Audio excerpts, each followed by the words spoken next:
Hoy nos toca trabajar, empezar el capítulo 5 de funciones, donde, bueno, vamos a ver, eh, primero vamos a ver qué son las funciones, cuáles son las características propias, los elementos de una función, y después también más tarde vamos a trabajar un poco con función lineal, con rectas, y la clase que viene seguiremos trabajando con funciones cuadráticas y alguna otra cosa que ahora no me voy a acordar. Pero bueno, tanto esta clase como la clase que viene vamos a destinar el tiempo a ver eh, varias secciones del capítulo 5 de funciones.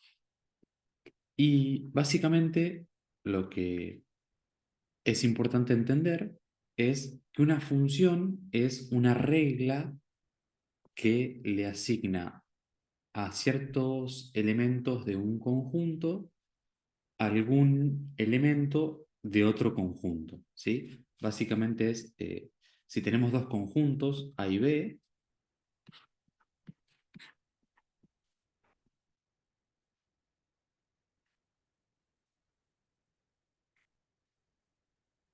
no vacíos,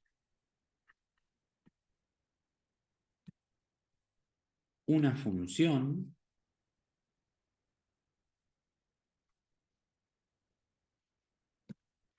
de A en B es una regla que le asigna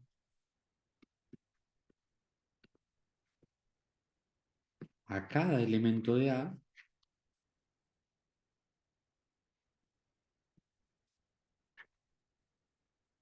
un único elemento de B.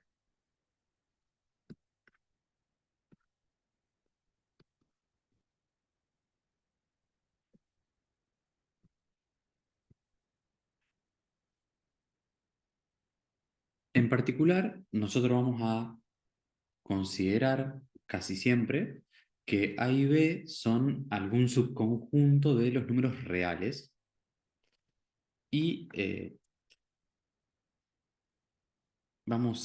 se dice que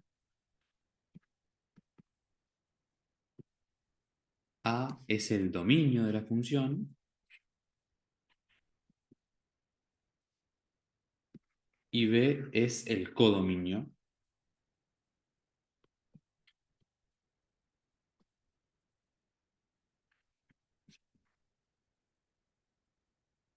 de la función. En general se escribe, si la función se llama f, por ponerle un nombre, que siempre se le puede poner un nombre,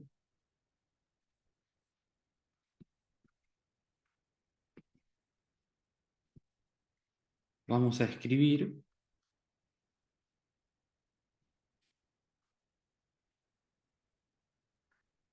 f dos puntos a flechita b. Eso me dice que la función f tiene dominio a y codominio b. Y de vuelta, que es una función, es una asignación a cada elemento de A, un único elemento de B. Acá se suelen hacer muchos dibujitos de tipo diagramas de Venn, como veíamos en las primeras clases, que hacíamos dibujitos de intersecciones o uniones de conjuntos. Yo podría hacer, tengo acá un conjunto A que tiene algunos elementos, acá tengo un conjunto B, perdón, la B afuera quise poner, y la función f lo que va a hacer es a cada elemento de A le asigna un único elemento de B. Básicamente sería, yo a este primer elemento le puedo asignar este elemento, a este segundo elemento le puedo asignar este de acá abajo, y así a cada elemento de A le tengo que asignar un único elemento de B. Puede pasar que coincida, por ejemplo ahí, que el primer y el tercer elemento vayan a parar al mismo. Eso puede pasar. Lo que no puede pasar es que de un mismo elemento salgan dos asignaciones, por ejemplo. Eso no sería función. ¿Sí? Entonces, para cada elemento de A, tengo una y solo una asignación de elemento de B.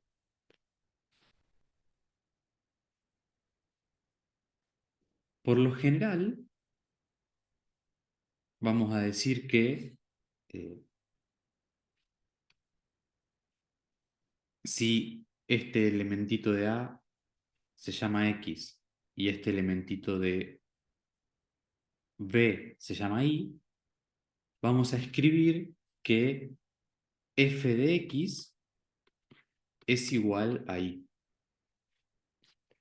Yo agarro el elemento X, le aplico la función f y obtengo el elemento Y.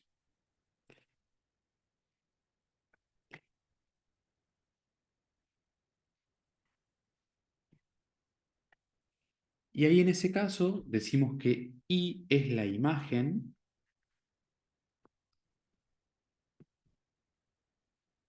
de X a través de f.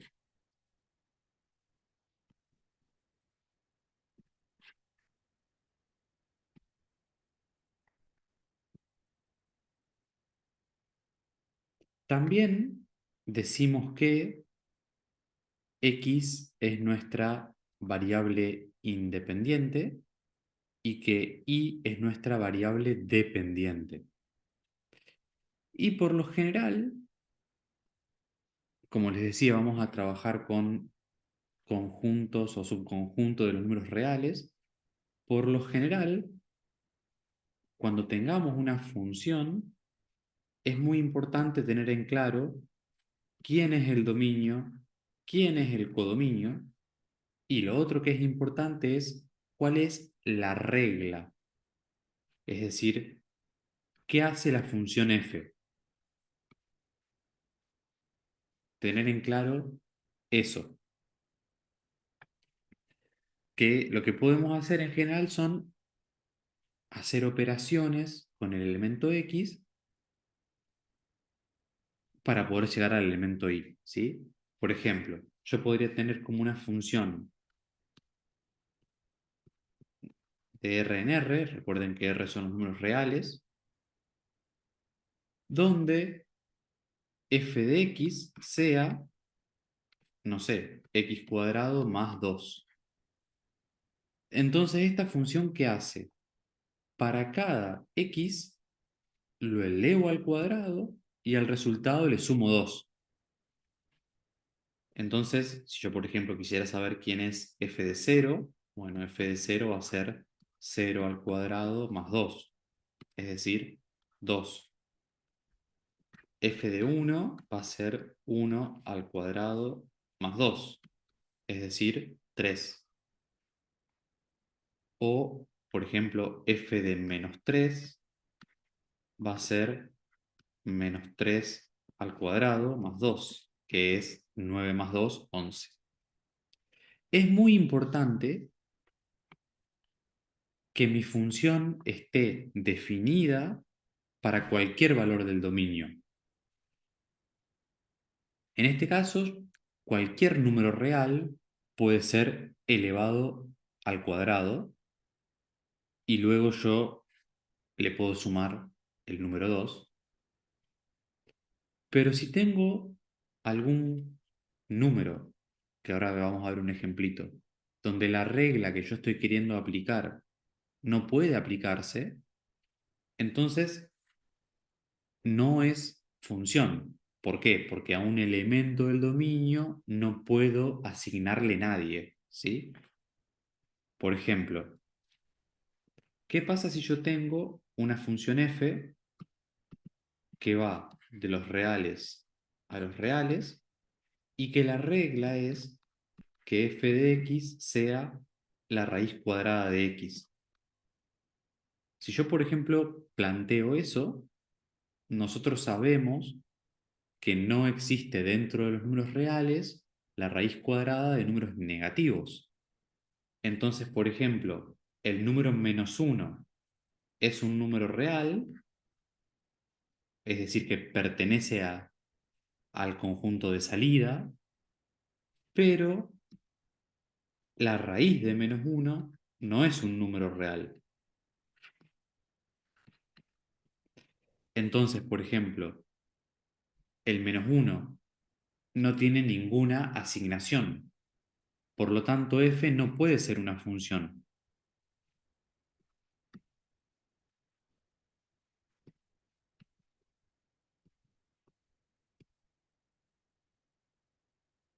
Ahora, si yo, por ejemplo, modifico su dominio, le permito que f sea una función que va del intervalo 0 infinito a los reales, o si quieren le cambiamos de nombre, le ponemos g para que se vea que es una función distinta,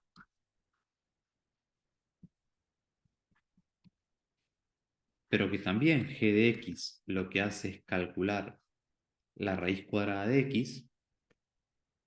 Ahora esto sí es función, porque a cada número real mayor o igual a cero, puedo calcularle su raíz cuadrada.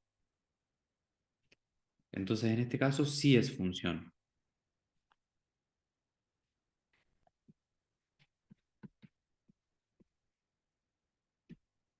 Es decir, yo cuando analizo una función, tengo que tener en cuenta su dominio, su codominio y la regla que me genera esa función. En este caso, raíz de x.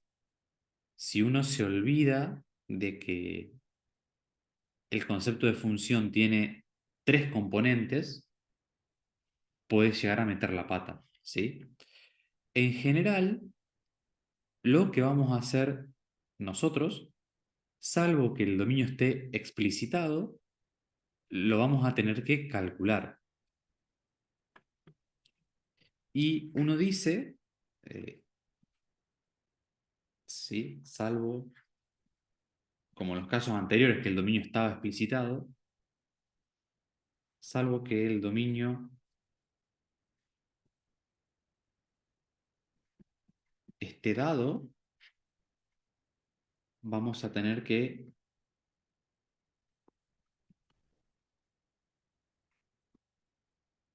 calcularlo o determinarlo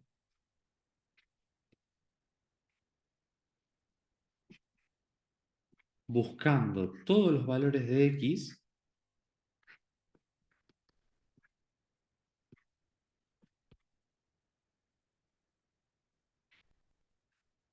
para los cuales f de x está definida.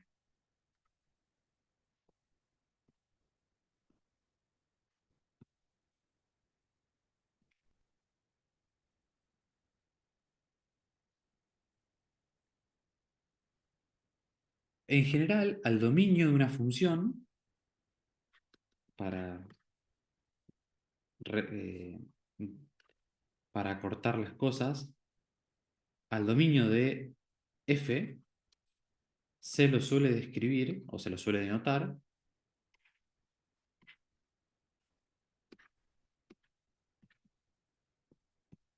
donde f o a veces d sub f, por ejemplo. Entonces, si a veces no queremos escribir toda la palabra dominio por una cuestión de simplicidad, escribimos dom de f o df. Entonces, ¿y qué es lo que puede pasar que me afecte al dominio de una función? Si yo no tengo el dominio dado y lo tengo que calcular. Acá pueden pasar básicamente cuatro cosas que me interfieran en el dominio de la función. Que algunas de ellas ya las hablamos, eh, no me acuerdo cuándo fue, eh, ahora no me voy a acordar ahora, que tiene que ver con operaciones básicamente que son válidas o no, que son básicamente que las raíces de índice par tienen que tener un radicando mayor o igual a cero. Eso me puede modificar el dominio de una función. Que el logaritmo tiene que tener un argumento positivo, eso también me puede modificar el dominio de una función, que no se puede dividir por cero, eso también me puede modificar el dominio de una función, y otra cuestión puede ser algún problema del contexto propio de lo que yo esté resolviendo, que se trate de eh, cantidades, donde estoy midiendo algo y eso tiene que ser sí o sí mayor o igual a cero, o que solo puedo considerar números enteros, por ejemplo. Entonces, muchas veces esa es otra opción que puede modificar el dominio de la función. Entonces,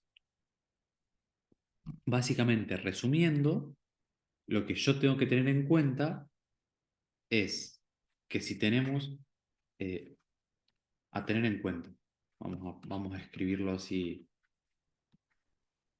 de manera resumida, a tener en cuenta, ¿qué es lo que tenemos que tener en cuenta? Que si tenemos alguna expresión de la forma 1/u, es decir, si tenemos una división, necesitamos que u sea distinto de cero, porque si u es igual a cero, no podemos hacer esa división.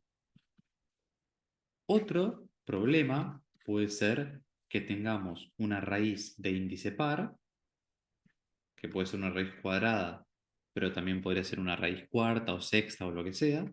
Si tengo una raíz de índice par, tengo que tener en cuenta que u tiene que ser un número mayor o igual a cero para que yo pueda calcular esa raíz. Lo tercero es que si tengo un logaritmo cualquiera, en cualquier base, el argumento, lo que está dentro del logaritmo, tiene que ser mayor que cero. Y lo cuarto es considerar restricciones del contexto del problema, restricciones propias del problema que uno esté intentando resolver. Entonces, esas cuatro son las cosas que voy a tener que tener en cuenta cuando yo quiera calcular el dominio de una función. Y muchas veces también va a ser prudente hacer algún grafiquito que me permita ver el dominio de la función. Hagamos un ejemplo. Determinar el dominio de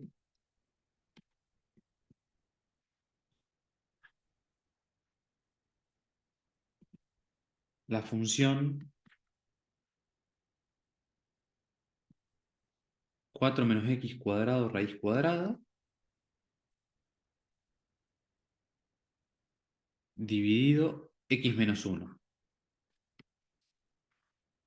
Por ejemplo, acá ya de entrada estoy teniendo dos problemas, que tengo una raíz cuadrada y que tengo una división. Veamos primero la división, que es lo más sencillo. Yo sé que x menos 1 tiene que ser distinto de cero, porque si x menos 1 es igual a cero, no puedo hacer la división. Por lo tanto, si yo sumo 1 a ambos lados, lo que obtengo es que x tiene que ser distinto de 1 para poder hacer la división. Entonces, esa sería la primera restricción que yo tengo en el dominio de la función. Pero por otro lado, como tengo una raíz cuadrada, tengo que considerar que 4 menos x al cuadrado tiene que ser mayor o igual a cero para que exista la raíz cuadrada. Acá hay diferentes maneras de resolverlo. Una cosa que yo podría hacer es sumar x cuadrado a ambos lados. Me queda que 4 tiene que ser mayor o igual que x al cuadrado. Y luego podría tomar raíz cuadrada teniendo cuidado que cuando yo tome raíz cuadrada del lado derecho, me va a quedar valor absoluto de x, ¿sí? Porque tengo la raíz cuadrada de x al cuadrado.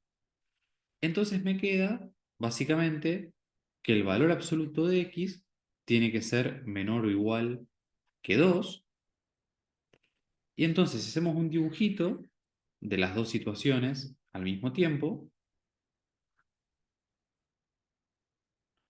Algo de esto estuvimos viendo la clase pasada también, no sé si recuerdan. ¿Cuáles son los valores de x cuya distancia al cero es menor o igual que 2? Bueno, van a ser desde el -2 hasta el 2. Todos los valores que estén ahí metidos tienen distancia menor o igual a 2. Pero por otro lado, el x tiene que ser distinto de 1. ¿Por qué? Porque si x es igual a 1, yo no puedo dividir. Entonces, considerando esas dos restricciones, lo que me queda es que el dominio de f es el intervalo -2, 2, excepto el 1, que también podrían escribirlo como del -2 al 1, paréntesis, unión, paréntesis, del 1 al 2. También podrían escribirlo de esta otra manera. Entonces, uno tiene que tener cuidado con ese tipo de apariciones, que aparezcan raíces de índice par, que aparezcan logaritmos, que aparezcan divisiones, son, como les decía, alguna restricción propia del problema, alguna restricción de contexto que no influya en la parte algebraica, pero que sí influya en la parte conceptual de lo que estoy intentando resolver.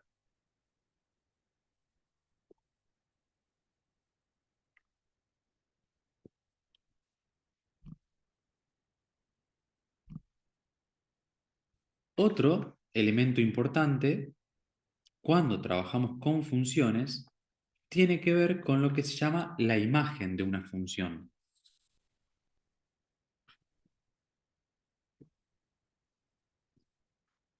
Dada una función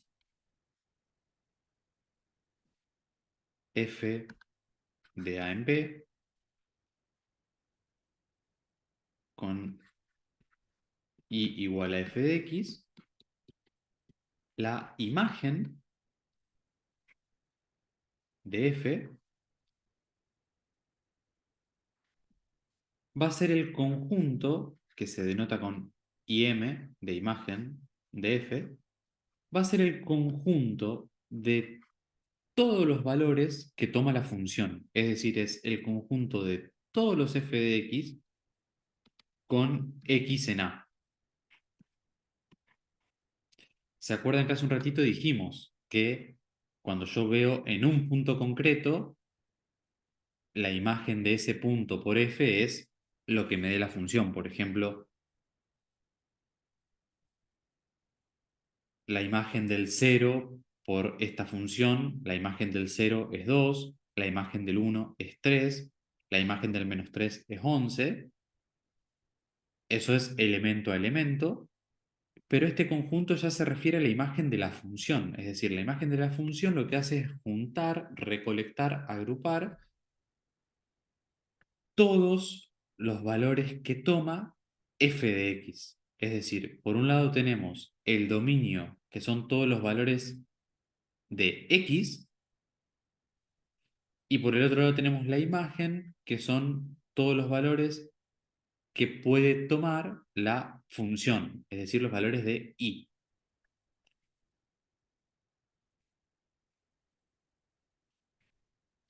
Y en general, todo esto se puede representar gráficamente en un sistema de ejes coordenados, que se llaman ejes cartesianos,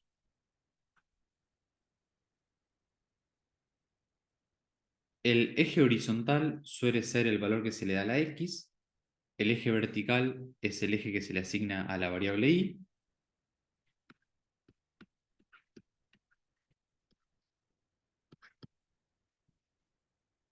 y ya vamos a ver más adelante, o capaz recuerden ustedes de la escuela, que los ejes cartesianos me sirven para ubicar puntos en el plano. Yo, para cada valor de x, yo podría asignar el valor que me da la función en ese punto.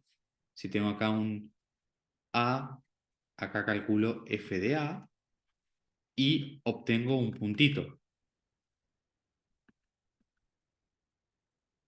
Y después, a medida que vaya cambiando todos los valores de a, voy a obtener alguna gráfica de una función. Y igual a f de x.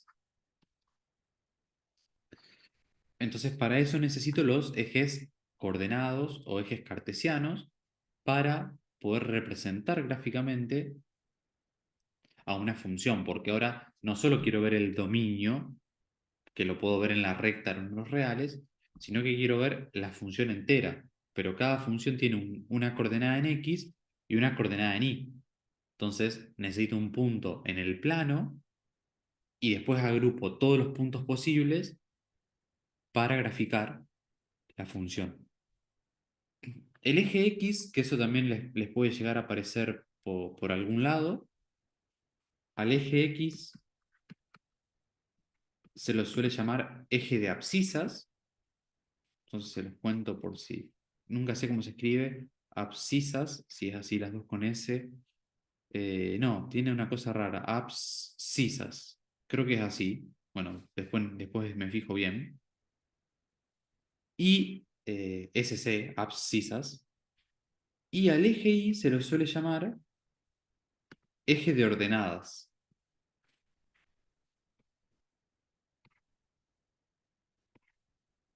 Por ejemplo, capaz que recuerdan la ordenada al origen de una función, que la ordenada al origen es el valor de y que corta al eje y. Entonces, ordenada al origen, porque es cuando x vale 0, cuando x está en el origen, cuánto vale la y, por ejemplo. Entonces, capaz que la palabra ordenadas les suene un poco más de la ordenada al origen, por ahí la palabra abscisas no es tan común habitualmente, pero sí es cierto que se usa.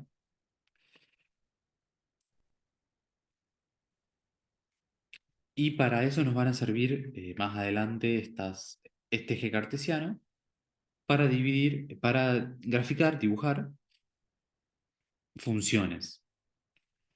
En particular, algo que puede llegar a ser útil, no sé si a nosotros nos va a ser útil, pero que sí puede ser útil en un futuro, es que uno puede pensar que los ejes cartesianos me dividen al plano en cuatro partes.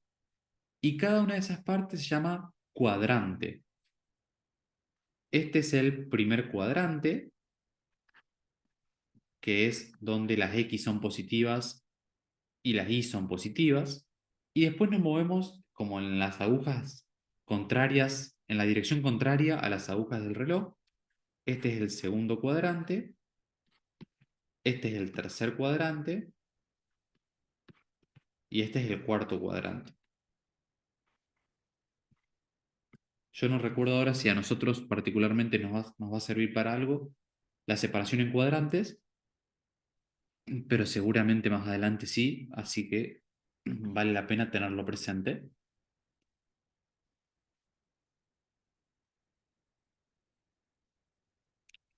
Y ¿cómo podemos graficar una función si quisiéramos? Justamente dijimos que para eso son los ejes. Bueno, hay funciones que son más sencillas de graficar, otras que son más difíciles, pero una cosa que sí podríamos hacer es, si yo por ejemplo quiero graficar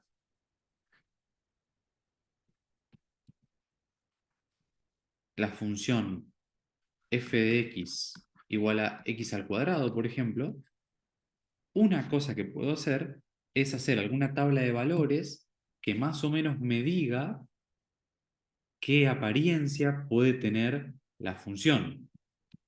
Yo calculo para diferentes valores de x cuánto vale x al cuadrado y en base a eso después intento hacer algún grafiquito más o menos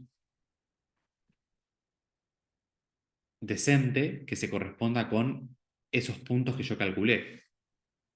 Por ejemplo, si x vale menos 3, x al cuadrado vale 9. Si x vale menos 2, x al cuadrado vale 4. Si x vale menos 1, x al cuadrado vale 1. Para 0 vale 0. Para 1 vale 1. Y para 2 vale 4. Y para 3 vale 9, por ejemplo. Entonces yo podría, si yo conozco esos valores, yo puedo hacer un dibujito donde yo busque los puntos y después de alguna manera los conecte. A ver si me sale. 1, 2, 3, 4, 5, 6, 7, 8, 9. Entonces acá está el 9. 1, 2, 3, 4. Acá está el 4. Y bueno, acá está el 1. Entonces, por ejemplo, yo podría marcar los puntos. Al menos 3 le corresponde el 9. Al menos 2 le corresponde el 4. Al menos 1 le corresponde el 1. Al 0 le corresponde el 0. Al 1 le corresponde el 1. Al 2 le corresponde el 4. Y al 3 también le corresponde el 9. Entonces yo podría hacer una 9 puntos. En este caso son solo 7 puntitos, pero podría graficar más, digamos. Y a partir de ellos, intuir que más o menos la pinta que debe tener esa gráfica es algo así.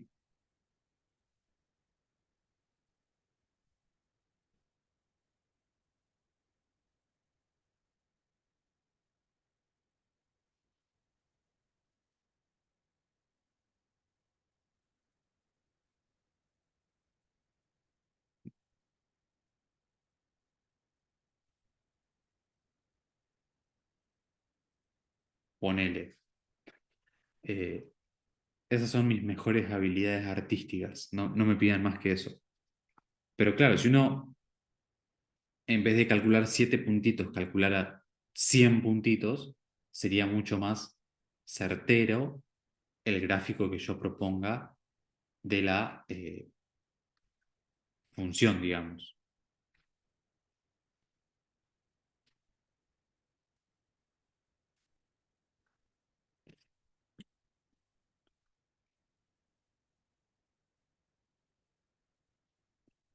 Y el gráfico puede servir, tener el gráfico, puede servir para muchas cosas para las cuales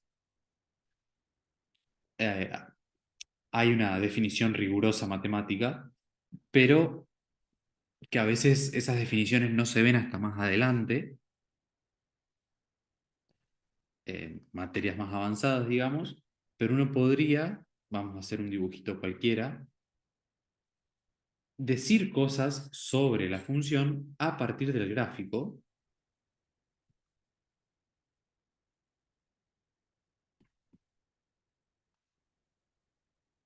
Supongamos que tenemos algo así.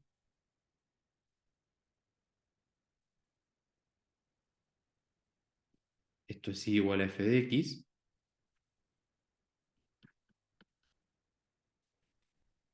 Y acá termina, qué sé yo, el 10. Entonces, por ejemplo, viendo el gráfico de una función, yo podría decir, por ejemplo, cuál es su dominio. ¿Cuáles son los valores que toma x? Bueno, los valores que toma x son esos valores que tienen asignado un valor de y, por ejemplo. Porque si no, no puede ser función. Si un valor de x no tiene asignado ningún valor de y, eso no puede ser función. Entonces, por ejemplo, viendo el gráfico, uno se podría dar cuenta que el dominio de f es el intervalo desde 0 a 10. Por ejemplo, son todos los valores de x para los cuales existe función. También podría decir cuáles son los valores de y que toma x, es decir, podría decir cuál es la imagen. Supongamos que acá el punto más bajo es el -1 y que por acá, no sé si me va a alcanzar, pero por acá el punto más alto es el 4, por ejemplo. Entonces yo también podría decir cuál es la imagen de f viendo el gráfico, porque la imagen son los valores que toma i. Es decir, yo tengo que ver, para este valor de i, ¿hay algún valor de x que lo toma? Sí, fíjate, este valor de x lo toma. Para este valor de i, ¿hay algún valor de x que lo toma? Este lo toma. Acá hay otro. Y lo mismo pasaba acá, acá hay otro.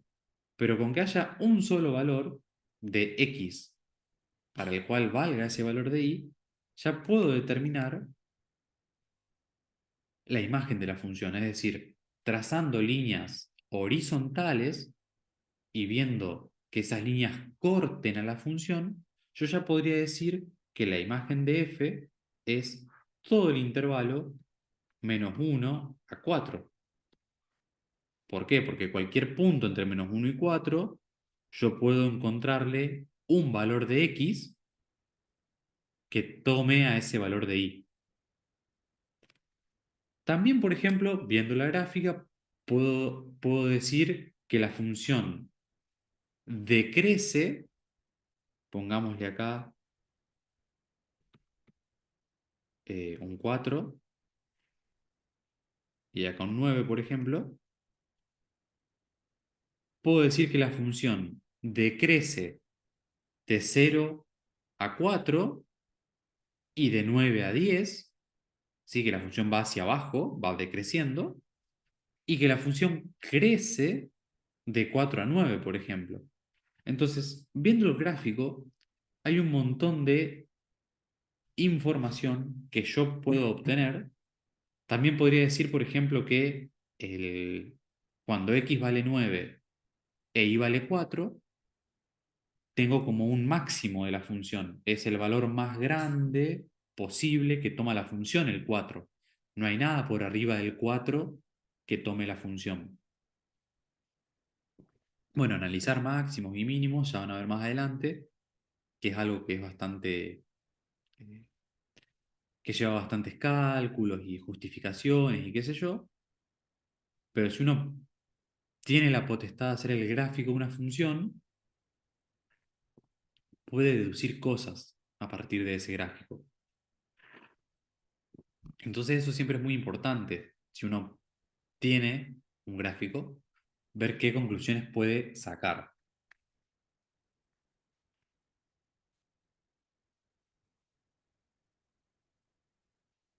Y otra cosa que me permite hacer un gráfico es determinar cuándo, además,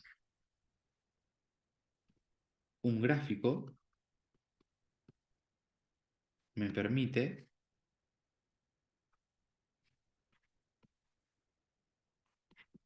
determinar que una cierta curva no puede ser o no puede representar a una función.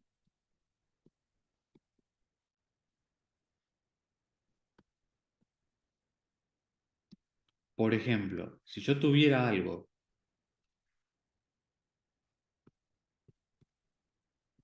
que sea así,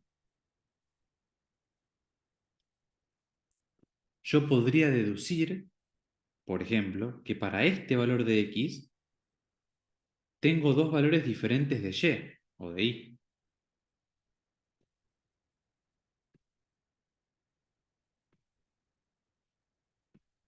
Pero dijimos que para que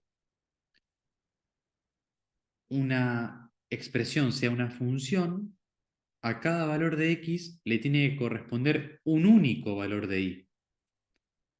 Entonces, por ejemplo, si yo tengo un valor de x al cual le corresponde más de un valor de y, en este caso es 2, pero podrían ser más todavía, entonces eso no puede representar a una función y igual a f de x. Sí podría ser una función x igual a f de y, pero no una función y igual a f de x. ¿Qué pasa si yo, por ejemplo, tengo algo así? También hay valores de x que tienen muchísimas imágenes. No hay una única imagen.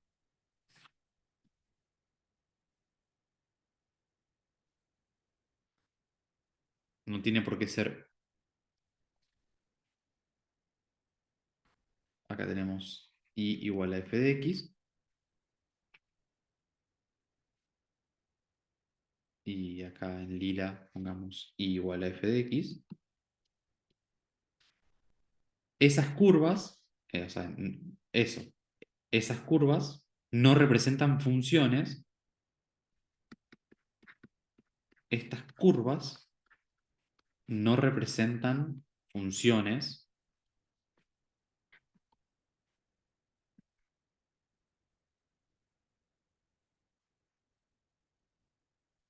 Horrible la palabra funciones.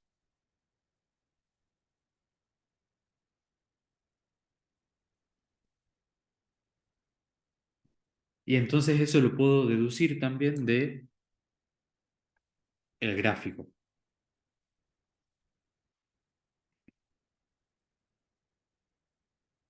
Entonces, yo por ejemplo puedo, como ya dijimos, puedo ver cuál es el dominio de una función, viendo los valores posibles de x. Puedo ver la imagen de una función, trazando líneas horizontales y viendo cuáles son los valores que corta al eje y. Puedo ver si algo es función o no, trazando líneas verticales y viendo que a un mismo valor de x no le correspondan dos valores de y o más. Eh, Son muchas las cosas que me permite ver un gráfico. Bien. Y otra cosa, que también, otro concepto que ya no tiene, o sea, que sí tiene que ver con los gráficos, pero no directamente, es que ya algo vimos cuando trabajamos con polinomios y con Ruffini, etcétera, es el concepto de raíz. ¿Sí? Si yo tengo una función f de a en b igual a f de x, y un valor x estrella en A tal que, o sea, vamos a decir que x estrella es una raíz de f si la función f evaluada en x estrella me da cero. Que bueno, eso un poco ya lo vimos cuando habíamos trabajado con división de polinomios, con Ruffini, etc. Y eso gráficamente lo vemos si yo quiero que f de x valga cero. Lo que estoy diciendo es que y tiene que valer cero. Es decir, si yo tengo algo así, los puntos donde el i vale cero son los puntos que están sobre el eje x. Entonces, las raíces son los valores del eje x que hacen que la función valga cero, o las intersecciones de el gráfico de la función con el eje x.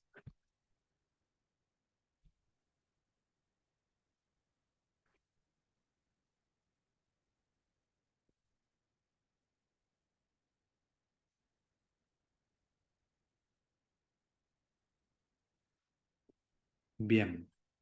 ¿Alguna duda, pregunta, comentario? de lo que contamos hasta acá o venimos bien hasta ahora?